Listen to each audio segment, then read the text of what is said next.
지금은 이 교리 3 이렇게 또 이번에 그 개강을 하고 진행을 해서 웨스트민스터 소교리 문답과 그리고 교리 대학을 진행을 하고 있지만 교리 1이라는 게 있습니다. 그게 이제 교리 기초 과정인데 그때 쓰이는 교재가 일상에서 만난 교리라고 하는 책이 있습니다. 저 책인데요. 그 책의 서문에 보면 제목이 이렇습니다. 술집에 끌려나간 목사라고 하는 제목으로 하나의 이야기가 처음 시작이 됩니다. 저 책을 지으신 목사님은 신학대학이 아니라 일반 대학을 나오셨습니다. 그래서 주변의 친구들도 믿는 친구들보다는 불신자 친구들이 꽤 있고요. 그중에 특별히 친한 6명의 친구들이 있다고 합니다. 그런데 이 6명의 친구들하고 목사님하고는 서로 일정이 맞지를 않는 겁니다. 왜냐하면 보통의 목사들은 주말이 되면 주일 준비 때문에 바쁘죠. 그래서 토요일이나 이런 때에 그 준비를 하느라고 밖에 외출하거나 하는 것들을 잘 하지 못합니다. 그에 반해서 일반 불신자들은 일주일 동안 일하다가 금요일 저녁 불금 혹은 토요일 밤 이때 함께 모여서 일주일 동안 있었던 일들 혹은 한 달에 한 번씩 만난다면 한 달 동안 있었던 것들을 함께 쏟아놓고 이야기하면서 회포를 풉니다. 토요일 저녁 때마다 친구들이 모여서 불러내지만 주일 준비 때문에 못 나간다고 그것 때문에 계속 거절하고 그렇게 몇 번 못 나갔었는데 그날은 친구가 전화해서 전화를 끊지를 않더라는 겁니다. 야, 꼭 한번 보자. 목사 얼굴 보기가 왜 이렇게 힘드냐. 너무나 간곡하게 부탁해서 어쩔 수 없이 그래 어디냐. 장소 보내봐라. 그러니까 장소가 딱 왔어요. 홍대 술집 주소가 딱 찍힌 겁니다. 토요일 저녁 그 홍대 술집으로 왁자지껄하고 6명의 친구가 모인 곳으로 갔습니다. 오랜만에 만난 목사 친구 때문에 어이 목사 왔나 뭐 이러면서 친구들이 아주 반갑게 얘기하고 그리고 목사님에게는 사이다를 컵에 따라주면서 한잔해. 그걸 같이 어울려서 있는데 언제나 그렇지만 자기가 오면 항상 친구들이 조금은 놀리듯이 조금은 뼈가 있는 그런 말들로 이렇게 묻는 겁니다. 진짜 예수 믿으면 복 받는 거 맞아? 예수님한테 죄 회개하면 나 지금 죄 짓고 예수님께 회개하면 그럼 예수님께서 용서해 주시는 거 맞아? 처음에 이러면서 그렇게 이야기들을 좀 이어가다가 술이 한 잔, 2잔 들어가고 속에 있는 말들이 나오기 시작하면서 신세한탄들이 나오기 시작하더랍니다. 그러면서 요즘 직장에서 윗사람 눈치 보고 아랫사람 눈치 보고 하느라고 너무 힘들다. 대부분 그때 40대니까요. 그리고 집값이 너무 올라서 힘들고 아이들 교육이나 이런 것들을 어떻게 해야 될지 고민이기도 하고 또 어떤 친구는 나는 하나님을 믿지는 않지만 그래도 왠지 하나님이 내 죄를 좀 벌하실 것 같고 그런 것들 때문에 마음에 항상 무거운 부담감 그리고 죄책감이 있다. 하나님이 정말 나를 용서해 주실 수 있을까? 내가 교회 안 다녀도 내가 진짜 예수님 용서해 주세요 라고 말하면 그러면 내 죄를 용서받을 수 있을까? 그렇게 이야기가 시작이 됩니다. 몇 번이나 계속 반복된 것이기 때문에 목사님은 그날도 그냥 우리가 죄인이고 그렇지만 예수님께서 우리 죄를 위해서 십자가에 달려 돌아가셨고 우리가 믿기만 하면 구원을 받는다라고 의례적인 그러한 말로 그들에게 전했습니다. 하나님이 용서하지 못할 죄가 없고 예수님께 우리 죄를 고백하기만 하면 그러면 너를 용서하신다라고 이야기를 했습니다. 하지만 말하는 목사님도 공허하고 듣는 사람도 별 의미가 없이 그 왁자지껄한 술집에서 복음을 전한다는 게 이게 가당키나 한 일이겠습니까?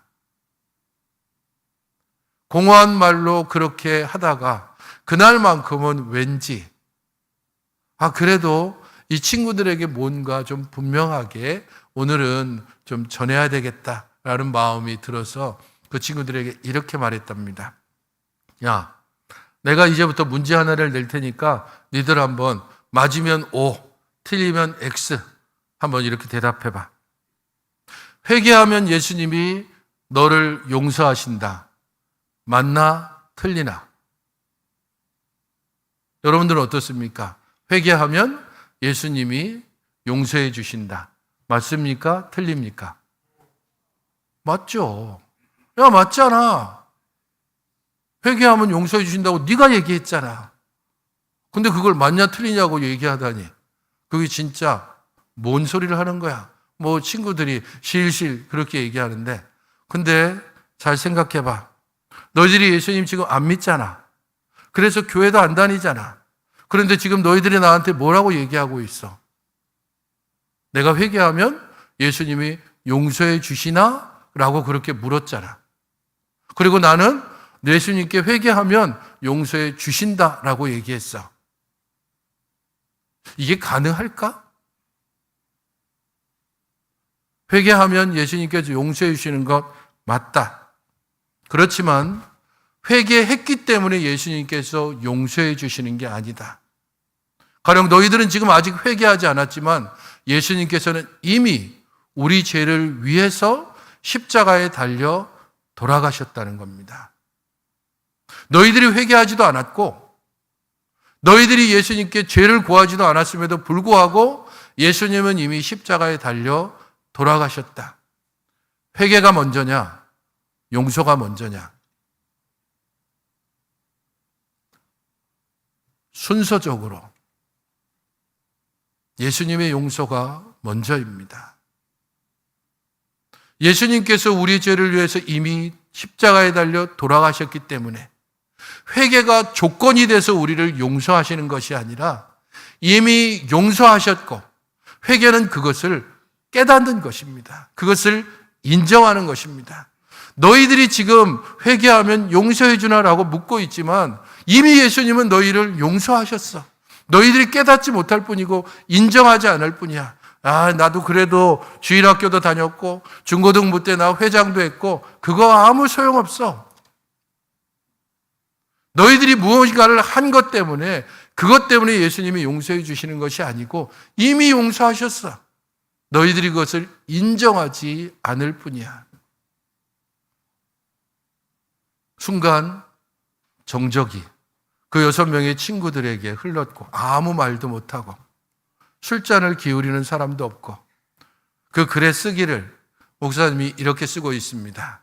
홍대 술집에 토요일 밤에 성령이 임하는 순간이었다 라고 그렇게 적고 있습니다.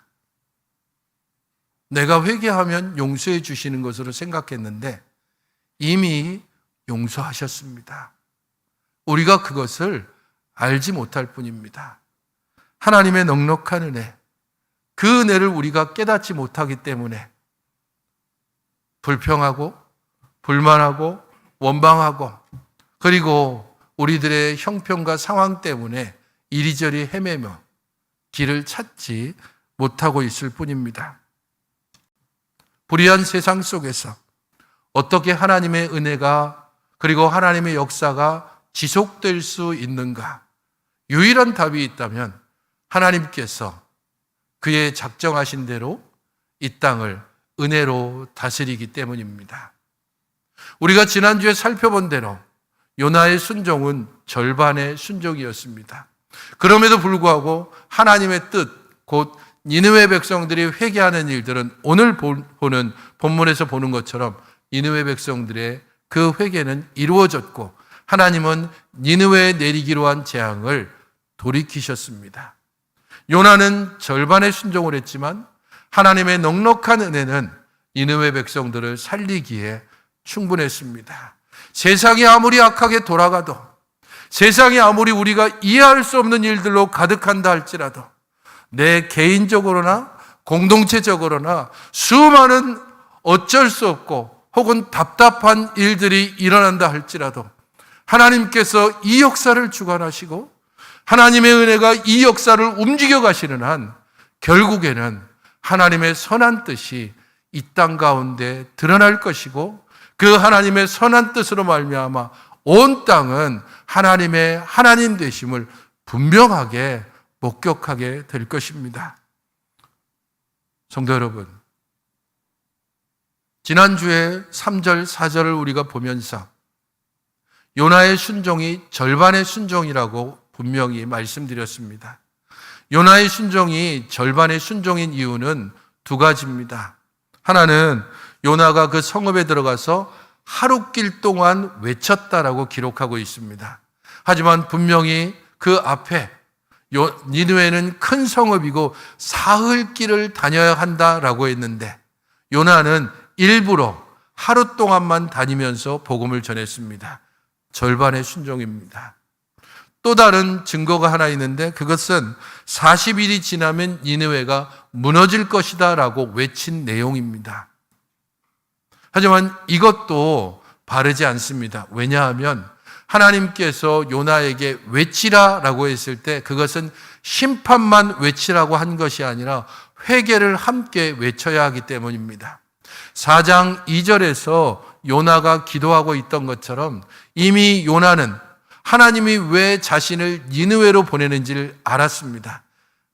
은혜가 풍성하시고 자비로우시고 노하기를 더디하시는 하나님께서 자신에게 니느웨의 심판과 회개를 선포하게 하셔서 그들에게 재앙을 내리지 않는 것, 그게 바로 요나를 보내신 뜻이고 요나는 그것을 너무 잘 알았기 때문에 자신이 니느웨가 회개하기 위한 도구로 쓰이는 것을 원치 않았습니다. 니느웨는 회개하면 안 되고 니느웨는 다 하나님의 심판을 받아서 멸망해야 된다고 생각했기 때문에 그래서 니느웨로 가기를 끝까지 거부한 것입니다. 그래서 그는 하나님께서 외치라라고 했을 때 외치기는 했지만 심판만 외치고 회개는 외치지 않았습니다. 절반의 순종이라는 겁니다. 그럼에도 불구하고 보십시오. 5절을 같이 한번 읽어보시기 바랍니다. 5절입니다. 시작.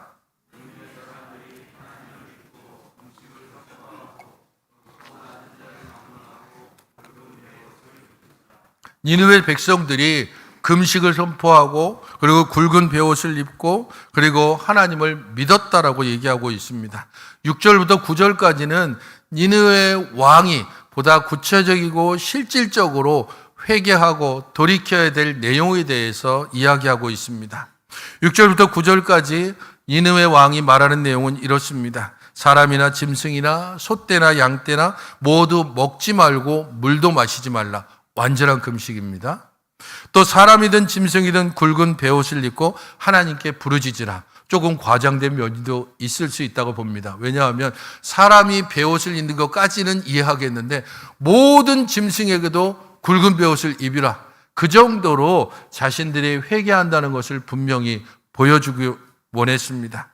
또 각기 악한 일과 손으로 행한 강포에서 떠나라 라고 말하고 있습니다. 아마도 이 악과 강포는 아수르가 점령한 나라에 행했던 잔인한 보복 혹은 잔인한 통치를 의미할 겁니다. 제국 중에서 가장 잔인한 제국을 꼽으라면 아수르 제국을 꼽습니다. 그들은 자신들이 정복한 나라, 자신들을 대항했던 나라에게 전혀 자비를 베풀지 않았습니다. 철저하게 파괴하고 철저하게 살육했습니다. 고문하고 그리고 죽이는 방법도 아주 최대한의 고통을 주는 방법으로 사람을 죽였습니다.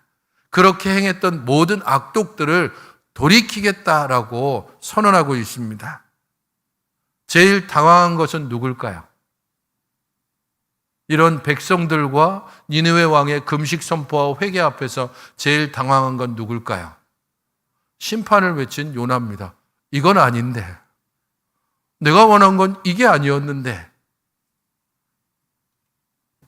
예상치 못했던 상황 아닙니까? 어떻게 그렇게 악독하고 잔인하고 무자비한 니느웨, 곧 아수르 제국이 회개하고 돌아올 수 있을까? 이게 가능할까? 가능했습니다. 그리고 가능할 수 있는 조건이 충분히 조성되어 있었습니다. 요나가 심판을 외칠 그 당시 아수르 제국은 세 가지 어려운 상황에 처해 있었습니다. 하나는 북방에 있는 아라랏 제국과 전쟁을 하고 있었고 이 전쟁이 꽤 오랜 기간 끌어가는 것 때문에 아수르의 국력이 상당히 약화됐습니다. 아수르 제국이 최대의 영토를 가지고 있었던 그때로 환산을 하면 이 요나가 심판을 외칠 당시 아수르 제국은 그 절반밖에 되지 않을 정도로 국력이 상당히 약화됐습니다. 두 번째는 그 당시 아수르 제국에 엄청난 전염병이 돌아서 수많은 사람들이 죽었습니다. 전염병이 돈다는 것, 그것은 심판의 상징입니다. 그리고 결정적으로 아수르의 마음이 흔들렸던 또 하나의 사건이 있는데, 그것은 요나가 심판을 외치기 전 아수르 제국 전역에 그야말로 완전한 일식이 아수르 제국을 덮었습니다. 멀쩡했던 하늘의 그 해가 갑자기 캄캄해지면서 앞을 전혀 쳐다볼 수 없는 완전한 암흑 시간이 그 일식이 임했습니다. 불길한 징조 중에 가장 불길한 징조가 일식입니다. 아수르 제국은 그야말로 불안한 마음에 가득하고 있었는데, 어디서 온지 알 수 없는 한 사람이 나타나서 아수르의 수도인 니느웨에서 40일이 지나면 니느웨가 무너질 것이다라고 하는 심판을 선언하고 있는 것입니다. 요나의 심판선언, 그것은 불안했던 니느웨 사람들의 마음을 심하게 흔들어 놨습니다.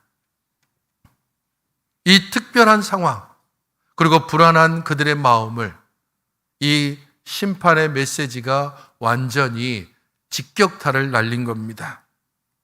그것은 우연한 일이었을까요? 그것은 어쩌다 보니까 요나가 바로 그때 심판을 외친 걸까요? 우리가 좀 전에 함께 문답했던 하이델베르크 교리 문답 27문을 보십시오.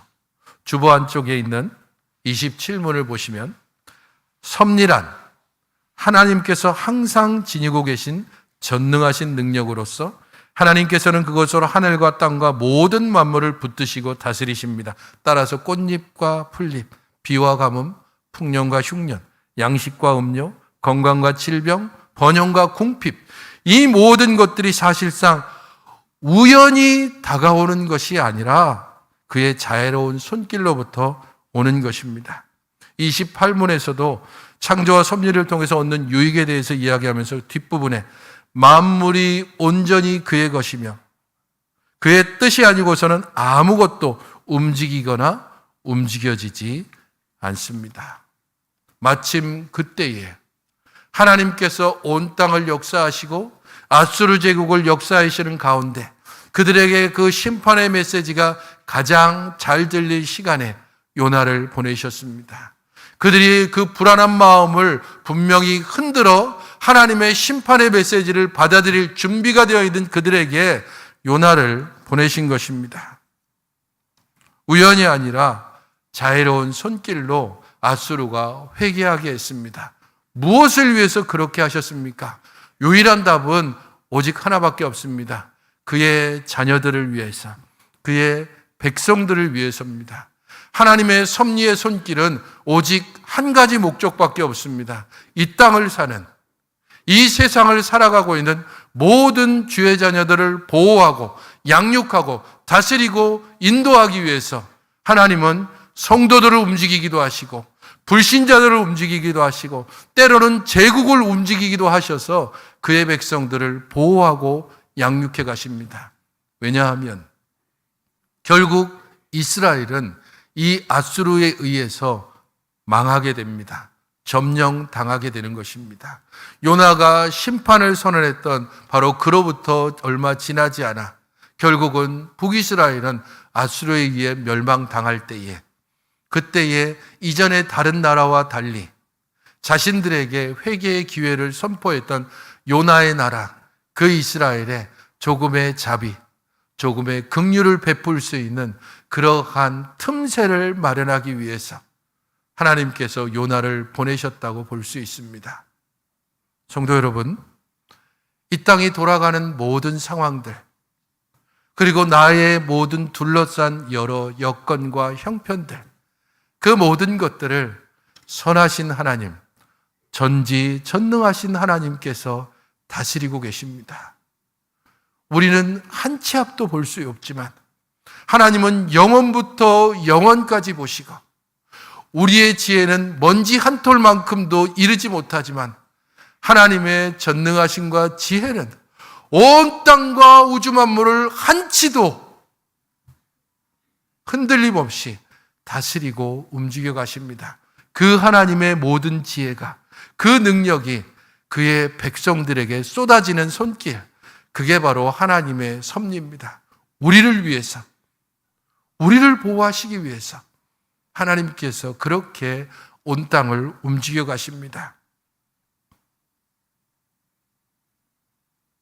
우리는 여기서 한 가지를 또 알아야 하는데, 그렇다면 니네웨 왕과 백성들의 회개는 우리가 하는 회개와 같습니까? 예, 같습니다. 외적으로 그렇게 말할 수 있지만 본질적으로 하면 다릅니다. 그들이 하나님을 믿었습니까? 여기 믿었다고 얘기하고 있지 않습니까? 그들은 하나님을 믿었습니다. 그들이 여호와 하나님을 믿었습니까? 아니요.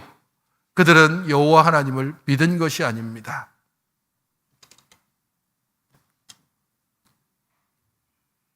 단어의 변화를 보시면 요나와 말씀하셨을 때에 그때 요나서 1장부터 4장까지 주로 사용되는 단어가 있는데 그때는 여호와라는 단어를 씁니다. 야훼라고 쓰여지는 히브리어, 그 여호와라는 단어로 쓰고 있죠. 3장 1절에도 여호와의 말씀이 두 번째로 요나에게 임하니라. 3절에 요나가 여호와의 말씀대로 일어나서, 그때 쓰여지는 단어가 여호와, 야훼라는 단어입니다. 하지만 니느웨 백성들과 니느웨 왕들이 불렀던 이름이 무엇입니까? 5절에 니느웨 사람들이 누구를 믿었다고 얘기하고 있죠? 하나님을 믿고, 8절에서는 하나님께 부르짖을 것이며, 9절에서는 하나님의 뜻을 돌이키시고 그 진노를 그치사. 여기서 사용되어지는 단어, 하나님으로 번역된 이 단어는 엘로힘이라고 하는 단어입니다. 이 엘로힘이 하나님의 여러 이름 중에 하나이긴 하지만 이 엘로힘이라고 하는 단어는 하나님만을 지칭하지 않고 일반적으로 신을 지칭할 때 쓰는 단어입니다. 그러니까 천지 신명이시여라고 했을 때 그 신, 그 하나님, 그것을 쓸 때 다 쓰는 단어인 엘로힘을 그의 백성, 그리고 니느웨의 왕들이 부르고 있습니다. 그 하나님을 믿었습니다. 누군지는 알 수 없지만 저 사람을 통해서 선포된 심판을 내리겠다고 했던 바로 그 신, 그 신을 믿고 그 신에게 회개하고 있습니다.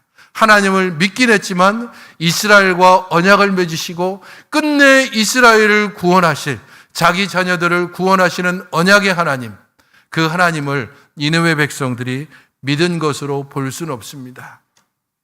성도 여러분, 이방 백성들이 언약의 하나님, 우리를 위하여서 그의 아들 예수 그리스도를 보내시고 그 아들 예수 그리스도를 통하여 우리를 죄에서 건지시는 그 하나님이 자신의 이름을 온전히 고백하지도 않는 이방 백성들을 불쌍히 여기시고 그들이 회개할 때 그들을 위하여 내리기로 작정하신 재앙을 돌이키셨습니다.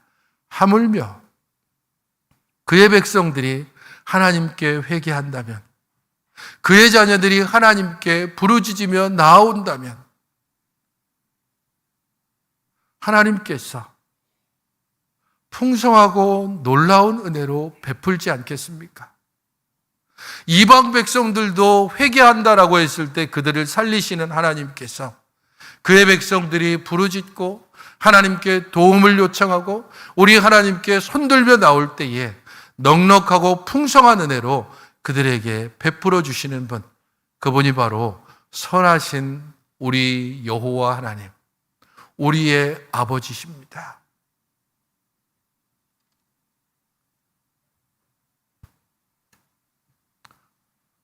하나님의 사랑이, 하나님의 은혜가 우리에게 어떻게 임하였는지는 로마서 5장 8절에 잘 나타납니다. 우리가 아직 죄인 되었을 때에 그리스도께서 우리를 위하여 죽으심으로 하나님께서 우리에 대한 자신의 사랑을 확증하셨느니라. 우리가 아직 회개하지도 않았을 때, 우리가 아직 우리의 죄를 깨닫지도 못할 때, 우리가 아직 이 죄의 밭에서 뒹굴고 있을 바로 그때에도 하나님께서 그의 사랑을 우리에게 보여주시기 위해서 예수 그리스도를 우리에게 보내주셨습니다. 그가 우리를 죄를 대신하여 십자가에 달려 돌아가셨습니다. 우리의 입술의 고백으로 죄를 용서받는 것이 아니라 하나님의 사랑의 확증 때문에 우리가 이렇게 함께 예배드리고 이렇게 주 앞에 나올 수 있고 이렇게 주의 이름을 부를 수 있는 것입니다. 하나님의 은혜는 우리들의 얄팍한 지식과 우리들의 하나님께 대한 불순종을 뛰어넘습니다. 요나처럼 절반만 순종하는 그 모든 것들을 뛰어넘어 하나님의 은혜는 우리에게 몰려오고 우리를 잠식시키고 우리들을 다시 떠오르게 하고 우리들을 다시 살게 합니다. 하나님의 은혜는 우리가 아무리 높은 장벽을 쌓아도 그 장벽을 뛰어넘어 우리를 덮으십니다. 우리가 아무리 깊은 밀실에 들어간다 할지라도 하나님께서 은혜로 밀고 들어오시고 그 방문을 여시고 우리들을 결국 다시 그 은혜 가운데 살아나게 하실 것입니다. 하나님이 뜻을 돌이키사 그들에게 내리리라고 말씀하신 재앙을 내리지 않으셨습니다. 악에서 떠나 주께 돌아오길 원하는 것, 그것이 하나님의 마음이고 요나를 니느웨에 보내실 때 이미 하나님은 니느웨를 용서하셨습니다. 그들이 금식하고 베옷을 입고 악에서 돌이키는 것은 그 하나님의 용서를 확인하는 절차에 불과합니다. 넉넉히 베푸시는 하나님, 후하게 베푸시는 하나님, 그 하나님의 은혜를 느끼고 그 하나님의 은혜 가운데 살고 싶지 않으십니까? 요즘 저는 하나님의 후하고 넉넉한 은혜를 매일매일 느낍니다.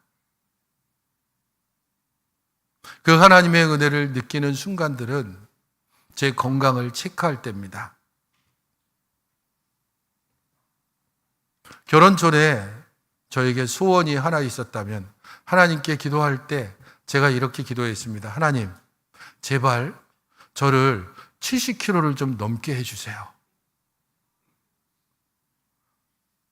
그게 진짜 제 소원이었습니다. 70kg 좀 넘어봤으면 69kg에서 조금 괜찮으면 500g, 조금 안 좋으면 500g 밑으로 거기에서 계속 결혼 전까지 왔다 갔다 했습니다. 빼빼하고 새카맣고 이건 집사람이 저에 대해서 첫 인상을 그렇게 얘기했습니다. 어떻게 해서든지 좀 후덕하고 그렇게 됐으면 좋겠다. 소원을 하지는 않았지만 그렇게 항상 기도했습니다. 하나님께서 넉넉하게 베풀어 주시더라고요. 결혼하고 1년이 지나자 무려 8kg가 쪘습니다. 지금은 얼마가 될까요? 굳이 알려고 하지 마십시오. 여러분들 중에 많은 분들도 하나님의 넉넉한 은혜를 누리고 계신지 모르겠습니다. 그런데 이 넉넉한 은혜에 한 가지 조심해야 될 게 있습니다. 한계를 정해야 되는데 한계를 정하지 않고 하나님 70kg만 넘게 해주세요. 이러니까 끝간데 없이 계속 가고 있어요. 좀 은혜를 구할 때도 어느 정도 좀 한계를 좀 정하면 그러면 좀 적당한 은혜를 누릴 수 있을 것 같습니다. 하나님이 우리에게 넉넉히 은혜를 베풀어 주실 준비가 되어 있고 이미 풍성하게 내리셨습니다. 우리가 막고 있고 깨닫지 못하기 때문입니다. 하나님은 자녀들이 행하는 절반의 순종에 결코 만족하지 않습니다. 하지만 절반의 순종에도 불구하고 하나님의 은혜는 그 절반을 뛰어넘어 완전한 것으로 만들어 가십니다. 요나의 절반의 순종에도 니느웨가 이렇게 회개했다면 요나가 온전히 순종하면 그때 어떤 일이 일어날까요?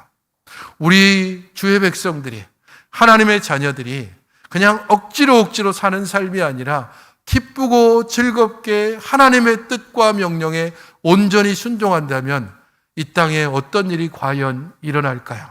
넉넉하다 못해 차고 넘치고 풍성한 은혜가 우리뿐만 아니라 이 땅 가운데 그리고 온 세계 가운데 넘치지 않겠습니까? 성도 여러분, 하나님 앞에 그 넉넉하고 풍성한 은혜를 누리기 위하여 절반의 순종을 뛰어넘어 온전한 순종으로 나아가시고, 이 온전한 순종으로 나아가기 위해서 우리가 분명히 알아야 하는 것이 있습니다. 누가복음 6장 37절, 38절입니다. 같이 한번 읽어보겠습니다. 시작.